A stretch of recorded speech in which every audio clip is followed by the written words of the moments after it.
What's Your Work Fit is sponsored by Hudson Davis.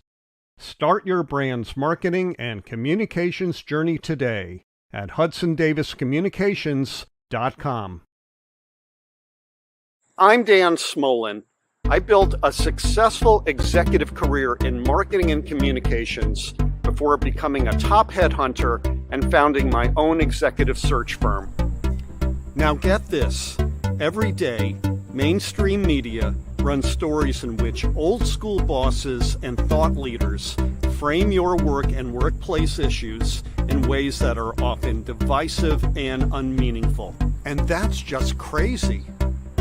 The time has come for you to answer the question, what's your work fit? So that your work and career fit who you are, how you want to live, and what you want your lasting contributions to be. What's your work fit? It answers your questions and tackles the issues that keep you up at night about advancing your career in this time of workplace revolution. So let's get started.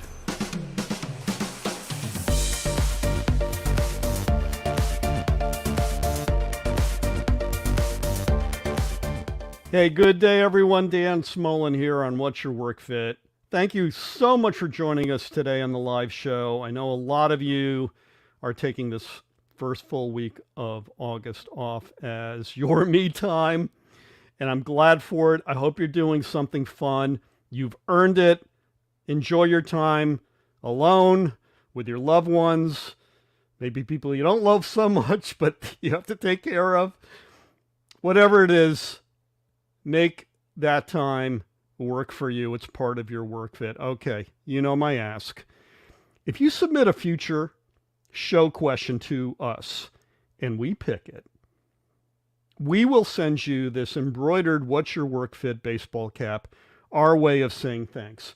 But the rub is you've got to submit your question. You can do that at dan@dansmolin.com or IM me on the social media platforms that we're on, And if we pick your show title, we will book a guest to respond to you here on What's Your Work Fit.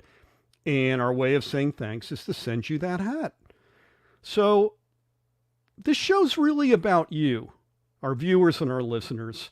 We take the questions that are your fever dreams, the things that keep you up at night about the work that you do and that you hope to do. And our role in this is to help you create your own work fit, where work becomes a wonderful part of the day doing other wonderful things and not the all-consuming time suck of a day. Okay, that's my soapbox for today. We're going to get to our guests here. Geoff Woliner, welcome to What's Your Work Fit from beautiful downtown Alexandria, Virginia. So good to see you. Dan the man, it's good to be here, brother. Thanks for having me. Thank you, Geoff, for being here.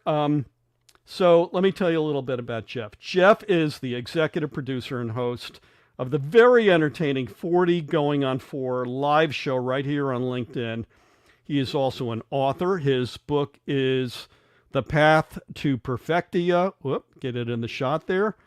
Available wherever you get your books. He is also a motivational speaker and a consultant who leverages humor for organizational team building. So great to have you.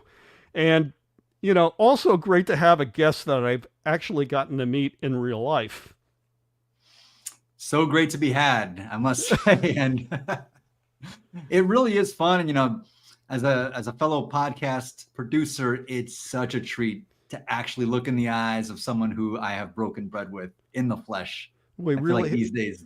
We did that. We broke bread down on the Washington waterfront, down on the pier there. It was several weeks ago, and it was just a blast. Okay. So Geoff, I'm going to get to this week's question. Wait, you know what? Before we get to that, a little time for shameless self-promotion. Why don't you tell our audience members a little bit about the book and a lot of bit about 40 Going on 4, which I love. Thank you so much. Well, basically, they would come across seemingly as two very, very different things. The Path to Perfectia is a spiritual fiction about 5 members of a soul family that are each trying to help themselves come back home to themselves, to transmute the grief of life, to transmute the PTSD, to transmute depression, to transmute all the things that weigh us down, and how each comes together to grab the other at their lowest point and help them to the other side of the mountain. Right. Back into the light, back into hope. And then 40 on 4 is a completely irreverent, I will not use colorful language on your podcast, but let's just say it's certain kind of a show about the irreverence of life and how to reinfuse that into your being. But both of them have the same core message, which is a life best lived is a life where you come back home to yourself. And the 40 going on 4 show is all about that. You were yourself, and now you lost it. It's fantastic. I read the book. It cut like butter. I read through it. It's a great, fun, fast read. And 40 on 4, I am a loyal viewer. And lately you've been on Tuesdays and Fridays. Is that right? Yeah, it's been Tuesdays and Fridays, and it's going to be this coming Tuesday at noon. But moving forward, it's going to be Fridays at noon Eastern time. So if you want to blow off work, and I know we're talking about work fits here, but if you have that Friday at noon, you want to just blow it off, say, what can I do to not fit into work today? Check out 40 going on 4. Well, it's wonderful. And like my show, you draw in real-time engagement with your audience, and the comments are laugh out loud funny. And you know what? Hosting it on Friday really makes sense. Friday should be a day when you just sort of, let loose a little bit. And I'm telling you, audience, you will not be disappointed. So do tune into 40 on 4. And I suppose it's linked to your LinkedIn profile so people can find you that way. You got it. That's it. All right, let's turn to business now. So this week's question was submitted by Helen. Hello, Helen. How are you? And thank you for this week's question. Helen is a marketing operations manager at a hospitality company. She says her work can be very intense, and I love this part. She says it's like juggling axe handles and bowling balls. Yeah, I love that. She's good at her job, and to make sure things don't go boom, she's built redundancies into her work operations with dependable people and processes that ensure excellent quality control. I had a marketing operations job once. I can fully appreciate what Helen is saying. She manages her day well, Geoff, and she strives to make work a wonderful part of a day, doing other wonderful things, what we call a work fit. But here's the rub. Helen's boss knows no boundaries. He's made her cancel dental visits and hair appointments. And this is the worst part. She had to miss her kid's swim practice. And if Helen misses another hair appointment, the stylist is going to fire her. And she's frustrated. She loves her job, but she asks you, Geoff, how do I keep my boss from invading my me time? Help our girl Helen out here.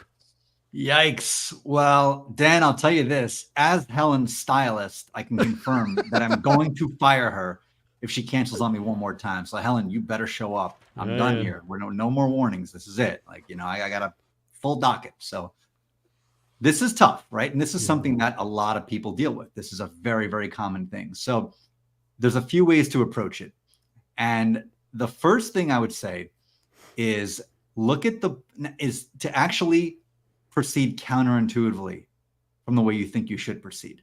Right. So a lot of people have this issue, there's no boundaries. My boss is not respecting me, getting all up in my business. I have no me time. So I need to have firm boundaries, and I need to let my boss know, nope, you can't reach out to me here. But that's actually going to be counterproductive. And here's why. Because like anything else in life, whatever you resist persists. And if you create an energetic relationship with your job and with your boss, where you look at it through a lens of separation, a lens of combative energy, whereas you and the job are different and you and the boss are different, and this thing it's oppressing you and it's coming after your free time, then the more you push back on it, the more it's going to push back on you, and you're going to create that kind of polarity. What if instead you look at it the way you look at driving in the wintertime? And what do they say you're supposed to do when you hit a little bit of patch of ice or snow and you start to skid? Turn in the opposite direction. But that's only if you got rear wheel drive. That's exactly it. If you don't have that, you turn into the skid. Right. So don't resist the skid, because then you start fishtailing into the 360 and you become very good friends with a tree, and nobody needs that. Oh, God. So think about this. How do you turn into the skid when your boss starts to invade your me time? Mm-hmm. You reframe it from an invasion to a collaboration. Ooh. First thing you do is you find the humor in it. You find a way to laugh through it. And you have a laughter trigger. Every single time your boss reaches out to you at an unwelcome time, you associate that with some kind of laughter trigger. So what makes you laugh? Is it some zany Japanese game show? Is it some scene from a Police Academy movie in 1986? Is it something that your uncle used to say to you when he was 3 sheets to the wind at Thanksgiving? Oh, boy. Whatever it is. A laughter trigger. So the minute your boss crosses that line, it's going to trigger laughter in you, and it's going to change your energetic relationship to what just happened. Okay. So I know that's not the answer you were expecting, and most people weren't, but what if your boss has no sense of humor? I mean, so there's other frames you gotta find right. that relate to that person, right? And it's not about your boss's sense of humor, and that's the cool thing. It's not about your boss at all. This is entirely about you. So as people like to say these days, it sounds like a you problem. And ultimately, your boss reaching into your private time it's a you problem. It's boorish behavior by your boss. It's a lack of respecting boundaries by your boss, but it's ultimately a you problem. So it has to be a you solution. Randy says, I took a much needed me day yesterday and it was wonderful. Good for you. I feel refreshed and ready to go this morning. Well, really, that's what it's about. Yep. Which is, I'm not trying to be selfish. Mm-hmm. I'm human. I'm not a machine. Yep. I'm not, I don't get my AI firmware from a third-party source. I need to take time throughout the day to kind of clear my head, soften my eyes and my ears, and do something. Absolutely. So this is where we apply the principle of what Randy's doing to that boss trigger. If you hear from your boss, laughter is one way, but gratitude and love is another. So the gratitude of the moment that you're having with your family, the moment that you're having with your friends, the love for the fact that, yeah, your boss is a pain right now, but you are employed. You are receiving a paycheck. You could be in a very different circumstance where you'd be begging the heavens for an email from your boss at 11 p.m. on a Thursday because you've been out of work for the last 8 months and are having a hard time making the mortgage. Right. So the most important thing here, now boundaries are great, but some bosses won't respect the boundary. So the first thing you want to do is to try to at least have a conversation civilly with your boss about that. Yeah. But if your boss is going to keep pushing and you realize your boss is not going to change their behavior, you have 2 options. You can either stay in this job and endure this, or you can look to leave. Right. But if you can't leave immediately and you have to deal with this, sometimes we have situations in life where we have no control over it at the present moment. We just have to endure it the best we can. If you get a diagnosis of a disease, you can work your way through it. But at that moment, you've got to deal with it. So how do we deal with it? And it's changing the me approach to it rather than hoping they're going to change. Ziggy says, my boss scoffs at my me time requests, but some things like my boyfriend's art gallery debut happening during typical work hours. I went, I returned, and I got everything needed done that had to be done. I think that's the point of it, which is It's one thing to say, I'm going to see my boyfriend's show, but I will get the work done on time when you expect it. And it really, the framing has to be, I've got skin in this too. Yeah. And we will persevere. So why are we doing this? Why does me time matter? And, I've thought a lot about this, and I found a really great quote on HuffPo, which is, me time allows the mind to become steadier, quieter, promoting more awareness, harnessing new energy, and becoming more attentive. That's a pretty powerful value frame, wouldn't you say, Geoff? It really is. I think the challenge that's before us is, I think, a broader reframing. And this is something I think your show does a great job of talking about, is how do we blend me time and work time? Now, I want to qualify this because people hear that and they immediately think, well, what does that mean? Become a workaholic and your whole life is your job. And that's not it at all. It's not creating an energetic difference between the happiness and the joy you feel doing the you things and the joy you feel working. If you keep that joy at a consistent level the entire time, you're not going to feel like work is intruding upon you. You're not going to feel like it's assaulting you. You're going to feel like it's just one more thing you're grateful for and you're joyful for in your life and you're excited about. So your boss emails you 11:30 at night on Tuesday. You don't respond. That's it. You just don't respond. You just laugh and you enjoy the fact that you have a job and you're getting that email. You'll deal with it in the morning. Your boss won't let you go to the dentist. Okay, you let your boss know, well, here's what's actually going to happen. I don't go to the dentist. That's great. I'm going to need more significant dental work, which is going to put me out for 2 months now. Geoff, it happened to my wife. She had to cancel a dental appointment in March. Actually, it happened because she was on workers' comp. She had gotten injured on the job, couldn't get out. And so the dentist appointment got ditched. She called to reschedule. They're taking appointments starting in January. Yep. That's a problem because she's got a toothache. So now she's got to go in. Probably, I hope it's nothing more serious than a leaky filling. But when we are not allowed to do the necessary things, dentists don't operate on demand. They have regular business hours. And hey, I know from early on in my career, I missed a lot of dentist appointments because I was a hard-charging dude who worked 60 to 80 hours a week, and everything became like severance. Once I was in the office, that's all. I was fully intentional about the work I was doing. I got my hair cut on Saturdays because that's what I had to do. Yeah. That's, for a lot of people, that's crazy, right? It's really tough. And, I joke that even though I'm an entrepreneur, I have 1,000 bosses a year. Mm-hmm. That's right. And you always have a boss. Everybody has a boss. This is the great misnomer. So anybody out there who's considering starting your own business because you don't like having a boss, understand you will always have a boss. And if you start your own business, you're going to go from one boss to many bosses. Yeah, but you get to assign your own venue and you get to assign your own times of the day outside of any meetings that are regularly scheduled. Yeah, and everybody has an emergency all the time, according to them. Everybody has an emergency. So their emergency becomes your emergency by osmosis. So a lot of the same problems. So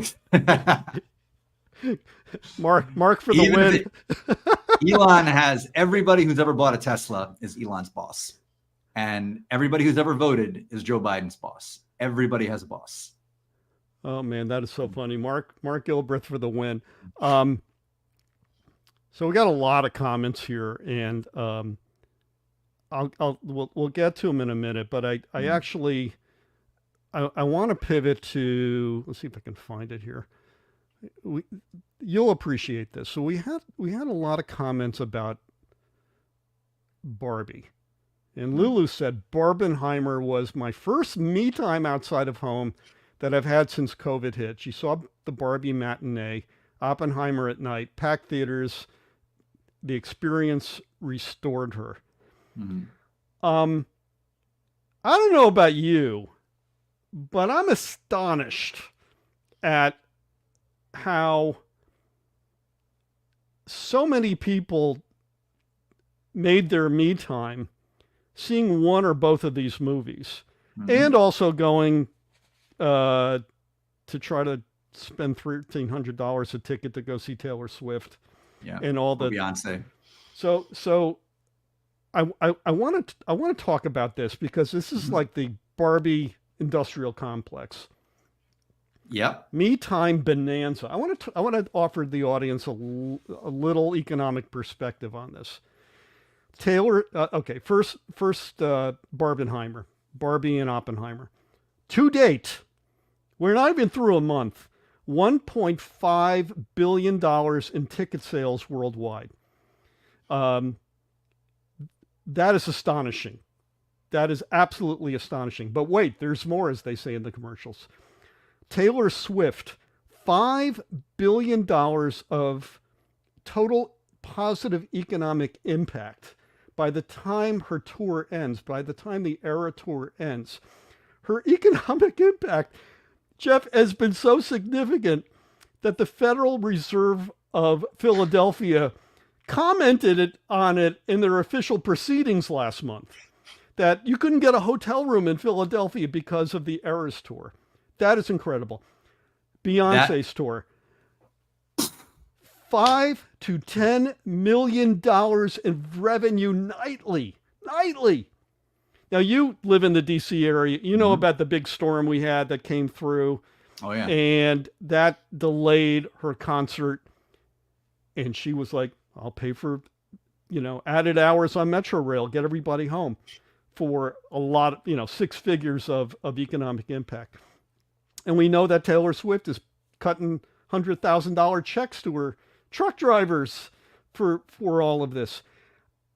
This is a me time bonanza, and it's really speaking to me of how, perhaps experience deprived many of us are. And, me time is really about achieving positive experience. What are your thoughts? It really is. And I think I look at this from a bit of a different perspective than most. And I think the Barbenheimer phenomenon, the Taylor Swift phenomenon, Beyonce concert here recently, I think this speaks to something broader, which is we have a collective need to escape our own lives. And we do not find joy and wonder and curiosity and magic in our day-to-day living. So we have to find it elsewhere. And we find it 3 hours in a theater watching the story of the A-bomb. We see it in a theater for a couple hours watching a reenaction of Barbie and Ken. We see it at this concert, and Taylor Swift puts on a hell of a concert. But this is where we're seeking it. Why are we not seeing this kind of wonder in our day-to-day lives? And what can we do about that? How do we focus on that? What if we reframe the question and start asking that question? Okay, and I think that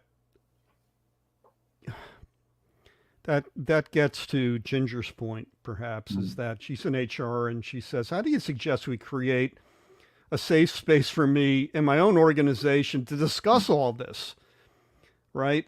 I think your point about creating these novel experiences because they revitalize us, that should be a blinking check engine light in any organization.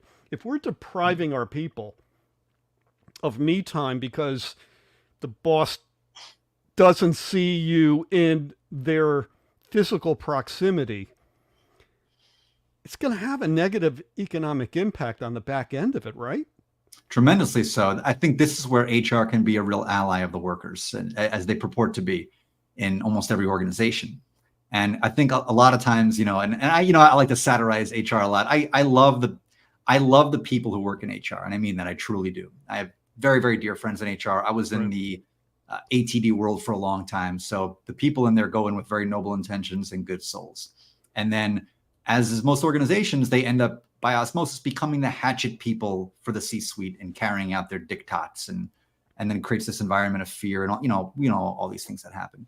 So Ginger, I think yourself and other people in HR can really be advocates for the me time by actually digging into the data of what causes people to be happier, what causes them to be more productive, and it is the me time, and presenting that to the C-suite and becoming their advocates on a data-driven level, because a lot of these C-suite types are very data-driven folks. And I'm a firm believer in doing the right thing for the sake of doing the right thing, but a lot of people in the C-suite are not, and they're numbers crunchers. They'll say, we'll give people more me time if you can show me the ROI, the productivity ROI. They treat them like, we joke about AI. AI is already here, and it has been forever. We just look at humans as robots. So if we're going to look at it, how do we reframe it to show them the robot will perform better if you allow the robot a time to go to the dentist? Well, 2 reactions. One, stop calling people human capital. Yeah. That's number one. Number 2 is ROI is impacted by a lot of non-financial things. And as I discussed in commentary on your show yesterday, we have a loneliness epidemic in this country, which is pervasive. And even, because of the way we've unsettled the workplace and people are working in different places, that has had some impact on it.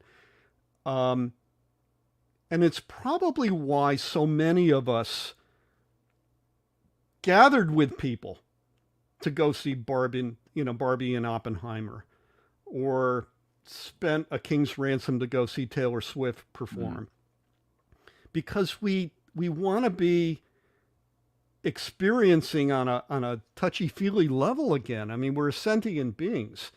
When we turn ourselves into Skinner monkeys, right, the productivity goes down and people leave. I think, and this is what Gallup has done so much amazing research on the workplace, and they talk about the pervasiveness of loneliness. There is a through line between loneliness and quiet quitting, loud quitting, people leaving typical jobs to go become entrepreneurs, because they at least want the autonomy to seek out happiness and a work fit. Yep. They're seeking out themselves. We'll get metaphysical for a second here. They're seeking out their own souls. They're seeking out their own essence. And you cannot connect with your own essence in a work environment that's sterilized, in a work environment that stifles creativity, that stifles communication, that stifles thought, that stifles expansiveness. You will seek that elsewhere. So I think the challenge that we have, and folks like Ginger and HR are trying to create an environment where that's not the case. How do we create an environment within the office itself? And even folks who are working remotely, if they're on Slack, Teams all day, that they're glued to these meetings all day long. How do you reintroduce creativity? How do you reintroduce wonder? How do you introduce an element of, I didn't see that coming. Maybe we're going to work a totally different way this week. And just like, the show we had this past week, how do you change the pattern?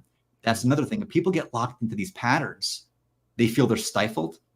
They feel like there's nowhere to go. Because we're just energy, and all we do is flow. And if we're flowing and we hit a brick wall over and over and over and over again, the first crack we see outside of that, we're going to flow to that. So this crack is going to be Oppenheimer. It's going to be Barbie. It's going to be Taylor Swift. For some people, it's going to be drugs and alcohol if they really need to escape. So how do we loosen this up so they can fire through here and all these? Yep, we got a lock up on the screen here. Hopefully he'll come back. Geoff, are you with us?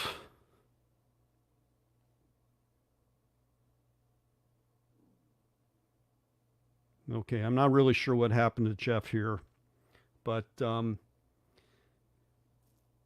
looks like we've kind of lost him here. We're going to get Geoff. Oh, wait, he's coming back now. I see that little icon is sort of spinning around. It's saying, I want to come back. Where are you, Geoff? Ollie, oxen free. All right. Sorry about that. All right. Dan, you with us? All right. Yeah. Sorry, they're going to create more editing headaches for you on the pod, man. Not a problem for the audio podcast. That we'll roll with it. I really appreciate that. And so what I wanted to do is talk to you about humor. And I've had guests on who have been comedians, and that's great. But you don't employ humor for shtick. You employ humor for a noble purpose. So is establishing me time a way to get more humor and humanity in our lives? And what have you found in your work, Geoff, that proves that out? So one thing that I see, I found a really fun way to marry humor and the corporate world a long time ago, which was creating a company that writes comedy roasts for people in organizations. And this could be people who are being honored, like an EA who's been there a long time, or it could be a retiring board member, retiring CEO, whoever it is. Yeah. And through the course of this humor, you find there's so many day-to-day things that people laugh about, so many quirky things that happen at work. Yeah. That all make their way into the roast. So the question is, why are we not incorporating more of that on a day-to-day basis and just waiting for the 30th anniversary roast to do it? So this is where leaning into it more. And I think, and not to pick on HR again, because I know that's, they're a popular punching bag, and I don't want to do that. They are. Nah, but I kind of will for a second. Right. But it's not. And HR folks, this is not your fault. I don't say this to point a finger. This is, again, you have to be the hatchet people for the lawyers and the C-suite and everybody who sets the policies. But there is a chilling effect on humor in the workplace because everyone is terrified to say the wrong thing. And there isn't, and that increases year over year after year. And each increasing year, people have the sense of, if I say one wrong thing to one wrong person, I'm out of here. And it's like a scarlet letter will be branded on me, and I'll be unemployable. So how do we encourage that without people crossing a line into being harassing behavior and bullying behavior and offensive behavior? And I think most people are adults, and most people do know that line. Right. But I think if we infantilize people, which we've been doing, we treat people like children, then you have such a chilling effect on thought, you have such a chilling effect on camaraderie, and you have an absolute ice bucket effect on humor. As you were talking, I thought to myself about how beat up HR already feels. If you think about the work that they often have to do, we think about the fact they're setting you up in payroll. That's the least of their work. Oftentimes in big companies, it's crisis mitigation. Senior executive makes a suggestive remark to an underling, has, put up weird and creepy social media posts that in a public company just won't stand by. And they've got they're doing those toxic cleanups. But what I have found is that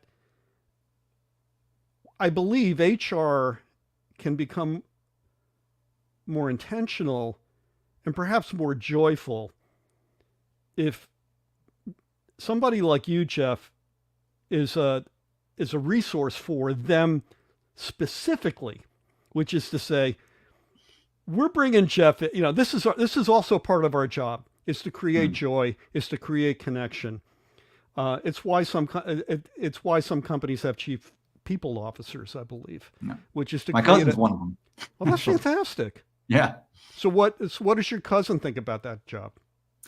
She takes it very seriously, and she's very good at it. She's works at a company up in Syracuse, and she's their chief people officer, and she's all about how do you increase morale within an organization by not just having a pizza party once a quarter. How do you actually implement team building activities that people can really latch onto? And what I found in my work with companies is that team building is more than just simply going out and axe throwing, which, don't get me wrong, is fantastic. We talk about axe throwing, axe juggling, and bowling ball juggling. And as a bowler, let me tell you, don't juggle bowling balls. It will not end well. No, they'll throw you out of the lane. There's no scenario where you're going to walk away with all your toes intact. But the way to really engage people is to, first and foremost, is you look at them as people and not cogs to be engaged. But you say, who are these individual folks? Who has a talent they may want to share with the rest of the team? Is there somebody here who plays the guitar? How fun would it be to just have a midday concert where they just bring their guitar and we can see a different side of them? And, we can go out for wings afterwards, and, or maybe we all bring our laptops somewhere and we work in a really offbeat, weird setting for an afternoon and just kick that up. And how random and irreverent would that be? But imagine the tree of creativity that we could shake if we just mix things up. And coming from HR or a chief people officer, you are now institutionalizing the fun part of it, where you're giving people permission to let their hair down, so to speak, and be feeling intentional human beings, which I think is critical in the future of work. Absolutely. It absolutely is. So, Geoff, this has been a lot of fun. And, unfortunately, I don't have an hour-long show like you do. I wish I did. Count your blessings. Count my blessings. We've now come to the time where I get to ask you, what's your work fit? What attribute, condition, experience, place, or state of mind makes work a wonderful part of your day, doing many wonderful, meaningful things, and not just the all-consuming time suck of a day? What's your work fit, Geoff? My work fit is a client who just absolutely loves life. That's my work fit. If I get a call from an EA saying, listen, we have a retiring CEO in October. We want to do a big roast. We want your team to write it for us. We absolutely love this human being, and we want to show them how much we love them through this absolutely gut-bustingly hilarious roast that we want you guys to write. That is my work fit. That is my professional true north. It's what lights me up like a Christmas tree, man. Love it. That is fantastic. I could see you doing funeral director roast. That would be the all-time. We've done those. my late father-in-law in Flushing, New York, was a funeral home director, the funniest man in the world. I just think that would be the coolest thing in the world. Geoff, before we depart, help me point our viewers and listeners to you. Where can they find you on the interwebs, and where can they have a conversation with you? Hit me up on LinkedIn. So I'm open to all connections that are not followed by an immediate pitch. Right. Geoff, but I'd love to connect with each and every one of you. So just hit me up, Geoff Woliner on LinkedIn. I'm the only one of my kind, thankfully. And if there's another one out there, you'll know it because they have 2 connections, and there's probably some lettering that you can't understand. So otherwise, we're good. I agree with you on that. That how many connections a week do I get, and then within 90 seconds, it's a pitch for AI assisted podcast production. Geoff Woliner, thank you so much. I hope we can get you back at some future point. Dan, I'd love it, man. Thank you so much for having me. And to everybody out there, love you all. Have an incredible day.